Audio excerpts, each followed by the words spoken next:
I am here at the port of Socotra, the only main port in Socotra, and I'm looking for a boat that goes from Socotra to mainland in Yemen. But it's not easy. It's not. I mean, there is no any ferry boat, anything. There are just little boats, and they carry stuff, and so they didn't know. They don't know when they leave. So I had to find one boat. He will that goes to Socotra soon. That's it. So I don't know. I have to spend a lot of time here, and hopefully I will find something to go back to the mainland. And the monsoon season is starting, so it's better I go now, because if not, in 1 week everything will be end. I mean, no way to go to the mainland by boat because it will be super windy, and the sea will be super rough. So for 3 months the boats stop to go from mainland to Socotra, from Socotra to mainland. So I have to find now, in this week, a boat to go back to Yemen. If not, bye bye. I will stay here for 3 months. And it's not a bad idea, but it will be super windy, so I won't enjoy it neither anyway. And there is my Vespa.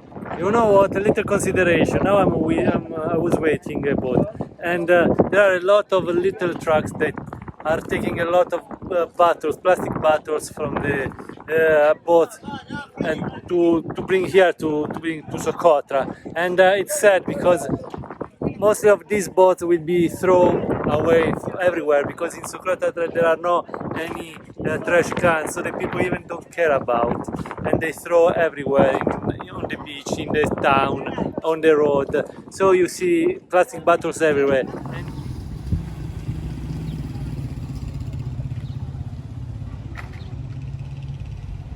And something strange in Socotra is because the benzene is provided by UAE, because UAE control the island Socotra. So you have to pay in UAE currency, not in Yemeni. You can pay in Yemeni, but the main currency to pay the fuel is UAE, even if Socotra is a Yemeni island officially. But hi guys, my name is Ilario and I've been traveling the world since 2017, non-stop, on my old Vespa, which dates from the 60s. Here is a brief synopsis from the start gate of 2017. After I crossed Europe, I took a ferry from Spain to Morocco, then I rode all the way down to South Africa, and from there to Egypt, Cyprus, Turkey, Central Asia, Iran, all the countries of Arab Peninsula. And now guys, I'm on the way to Australia and America. I mean, the plan is no plan, but this is the idea. And of course, with my style, with my Vespa, with my smile, with my tiny budget, and always sharing my life with locals. Super lucky, they just called me and telling me that there is a boat going to Yemen. I just wait a few hours, maybe half a day. So that's nice, that's nice. I'm going to the port right now and carry on my Vespa, and that's it. Okay, let's go. Bye bye, Arrivo. Maybe not the best city in the world, probably one of the ugliest ones, but okay, it was nice to meet you. See you. These are my last meters in Socotra, because that is the port, Mina, called in Arab, and that's it. Here is the port of Socotra, the main only port of Socotra. And one of those boats will bring me back to mainland.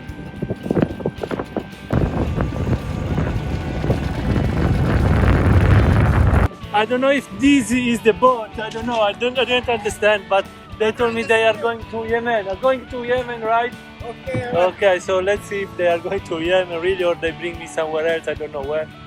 And this is nice. It's empty boat. Anyway, the best part of the port, except my Vespa, after my Vespa, is this old truck. It's Home. It's Italian company. It's Fiat. It's very, very old. And really, it's amazing to find a Fiat truck here in Yemen. It's amazing. Oh, salam.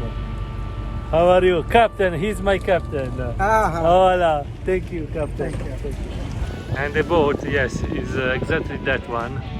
It's super empty. Wow, and no people. I will be alone with the crew.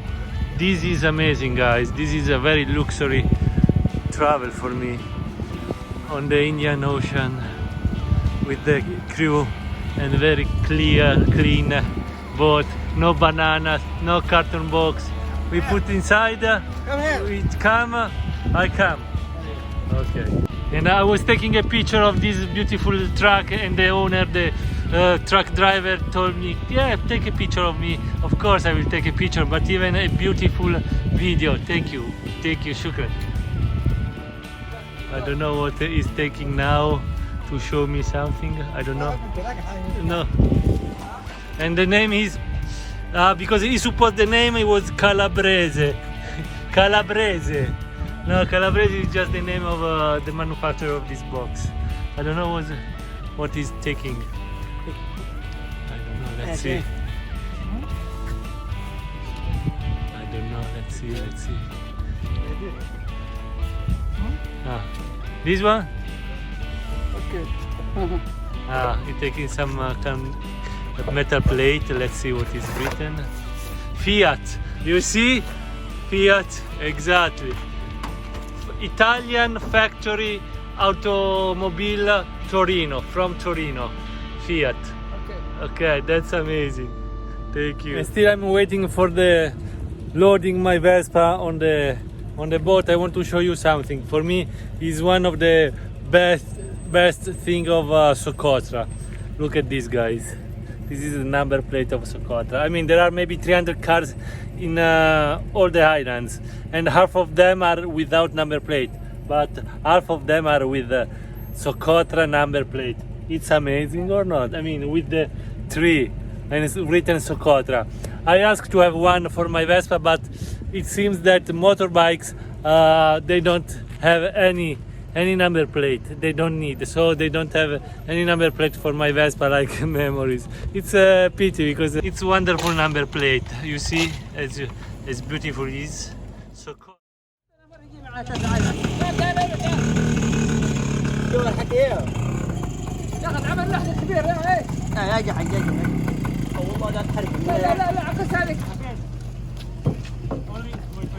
Please, can you put it?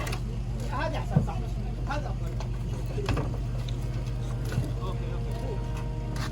اوكي هذا فرقه صديقتي كبريها نروح البحر تعال قر الحبل هنا تعال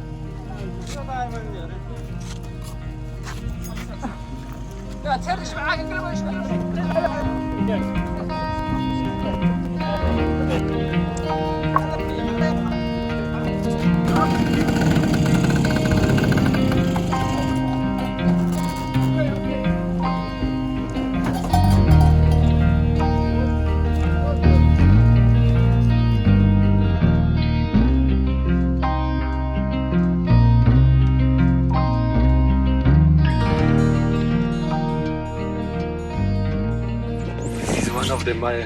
one of the worst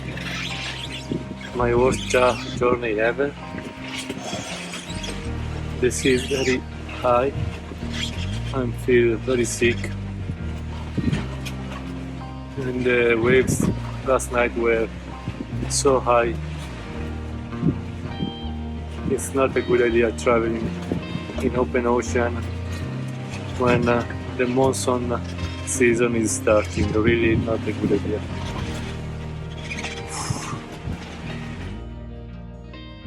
And there is the sunrise of my second day on the boat. Look, that is the sun. This is my Vespa there. The people is still sleeping or greeting. And this is the boat. And this is the sea. Thanks God, the condition of the sea is much better than yesterday. Yesterday was awful, really awful. The sea was very rough, and I was very, very, very sick. I don't like the sea. I mean, I love the sea, take a swim, but it's not my element. It's not for me, the sea at all. I mean, I'm not attracted to be a, I don't know, fisherman or something like that. So that's it. I prefer traveling by road. Anyway, in 5 hours we will arrive to Shahar. is the port in the mainland, in Yemen, and from there we start a new adventure, crossing half Yemen. And crossing half Yemen is not easy because first of all, I don't have permission to cross Yemen, so don't tell anybody. And let's see how will be the road from Shahar, the port, to Oman, that leads me to Oman.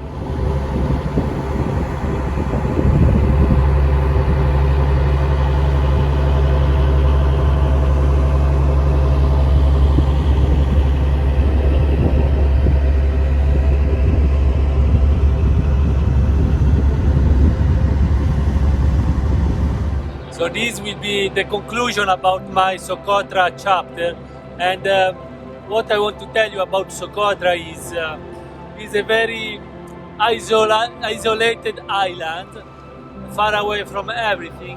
And when you go there, and if you leave Socotra, not as a tourist, but as let's say a traveler that can go wherever and to be in contact with the local people, I would say that Socotra is a very authentic place where they live, where the people live like maybe sometime like 200 years ago.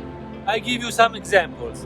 You can still find people that never left their own village. I mean, they always lived in the same village and they never moved to another village, or at least you can find people that never left Socotra Island, or you can find people that just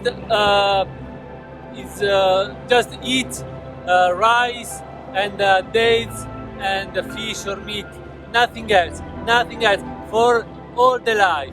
And when I arrived, me with the can of beans can, and I offered to them to share with them with the rice, they were surprised because they never tasted beans.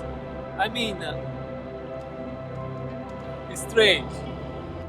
And to me, it's a little bit weird anyway to find the people that in the diet they don't have vegetables and fruit. They just eat rice, meat, or fish, and that's it.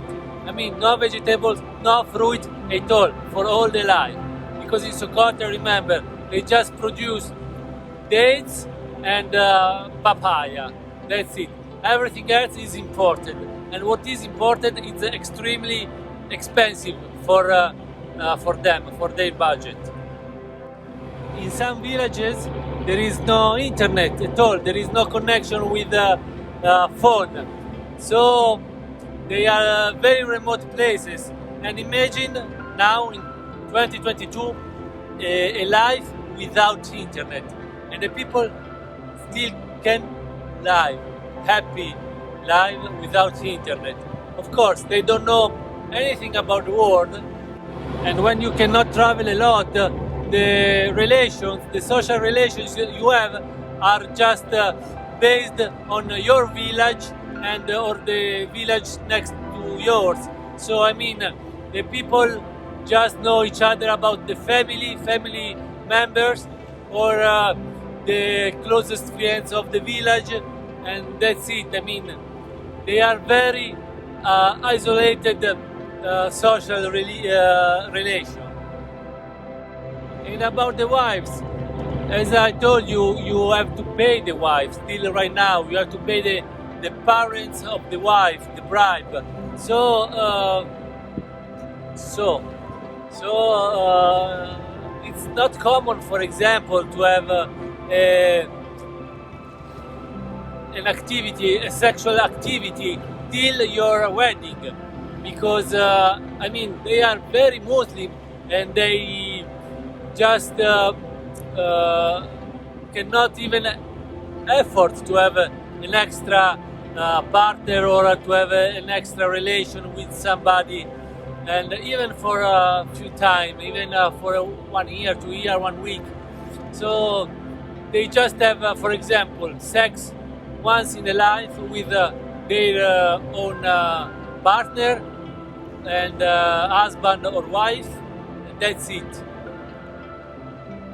Many times they were a little bit surprised about my tattoo, because in Socotra there are no tattoo artists. Nobody has a tattoo, and nobody can even have a tattoo, because it's forbidden by Islam to modify own body. So the people don't have tattoo at all, and when they see my tattoo, they are quite surprised, even if it's a small, tiny Vespa on my leg. One of the first questions when you meet someone was, where are you from? Are you married? Have you kids? And what's your age? But it's weird because in Socotra, nobody, mostly of the people, they don't know their own age, because there is no an office in Socotra that provides to write down the birthday of everybody. So everybody just give you an idea of their own age, because they will tell you about 20, 22, 24 years, and for sure they don't know exactly the birthday. And this is the reason on the documents, when they have to make some documents, some papers, some passport, everybody is born 1st January of every year. They don't know the birthday, so just they put kind of an idea, 1st January of 1992, 1994, and this is randomly, but 1st of January. And what I found is that the poverty and the fact that they are very isolated, they make them extremely somehow pure, somehow genuine. And for example, they follow the main the main law for them is the Quran, is the religion. There is no corruption by the media or other inputs from outside. So what is written in Quran they follow. For example, they don't drink alcohol at all, because it's forbidden, it's banned from Quran. They have only one wife at least, or maybe 2, 3, 4 maximum, but according what is written in the Quran, and they are extremely welcoming with everybody, especially if you are a foreigner. They are extremely welcoming, because it's written even in the Quran. And it's amazing, because not all the time in other countries, in Arab countries, for example, the people respect the law, what is written in the Quran. Sometimes the people can drink alcohol, maybe abroad, maybe, I don't know, have some extra relation with the girls or men or whatever. Not in Socotra. Socotra is pure and genuine, let's say. And of course, probably the main reason you go to Socotra is to see, to admire the plants and animals, the endemic plants and then endemic animals. And Socotra is wonderful for this reason, and it's unique, because it has a lot of endemic plants and so on. But consider that Socotra is an island where the people live. So the people live like maybe sometime, it reminds me like 200 years ago, maybe, I don't know. So it's amazing even for that, if you have the chance to leave Socotra by yourself in contact with the locals. But I want to say something, and I'm finishing now. The problem is you cannot go by yourself in Socotra. You have to go by tour. You cannot go around in Socotra by yourself, by public transportation or whatever. For law, you have to book a tour guide, and they will bring you around for usually 1 week. It's enough to see Socotra, and so there is no many way to be in contact, real contact with the locals. This is a pity for me. I mean, thanks God I was able to travel by myself because I had my motorbike, and of course, and I went there in the last 10 days of season because now the season is off, tourist season is off, no tourists at all there are. So I mean, nobody took care about me. The tour operators are closed, and of course they look at me like a strange animal too, because with the Vespa, this kind of weird motorbike, and I was in contact with them, so I was like okay, X factor for them, and I was able to travel around Socotra. But if you think you can go to Socotra and travel by yourself, unfortunately I won't advise you. It's not allowed. Maybe you can somehow, but officially you cannot travel around Socotra by yourself. You need a tour guide, so consider it. Okay, and that's it. Postscriptum. Yes, I have some white beard, a lot of white beard, but because of the sun, when I cut it, it will be black again. So just consider it. I'm not that old. I mean, I'm 40 years old. Maybe 1st January 1982. And sometimes there are even guests on this tiny boat. You see a bird. There is a bird just taking a rest. My Vespa. The people still sleeping. The people is already wake up. Is waking up right now. The noise of the engine, the sun behind the clouds, and that's it. Wow, this is very simple life. PPS. If you are wondering about the price to get the boat from Yemen to Socotra, it's almost nothing. I mean, for me and my Vespa, I paid 40,000 Yemeni. It means about $40. And it's included some rice, some chai, and that's it. I mean, no toilet, no bed, not at all. But it's a nice experience. The problem is how you can get Yemen. And 40,000 anyway just for the motorbike, because passenger they don't pay anything.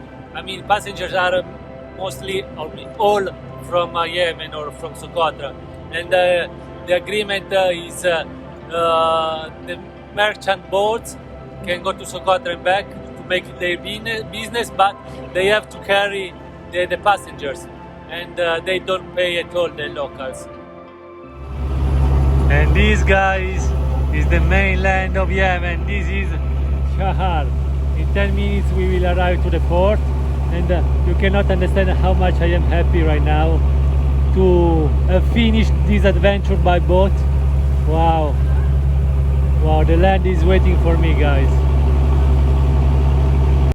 And we are entering in the port finally, after 2 days. Not very easy, especially the first one in the open sea at the beginning of the monsoon season. Super windy, super rough sea, ocean, open ocean, Indian Oceans, but finally we reach our destination. And I am so happy, guys. I am so fucking happy. This is the port, the entrance of the port of Shahar, mainland of Yemen. That's it, me and my Vespa.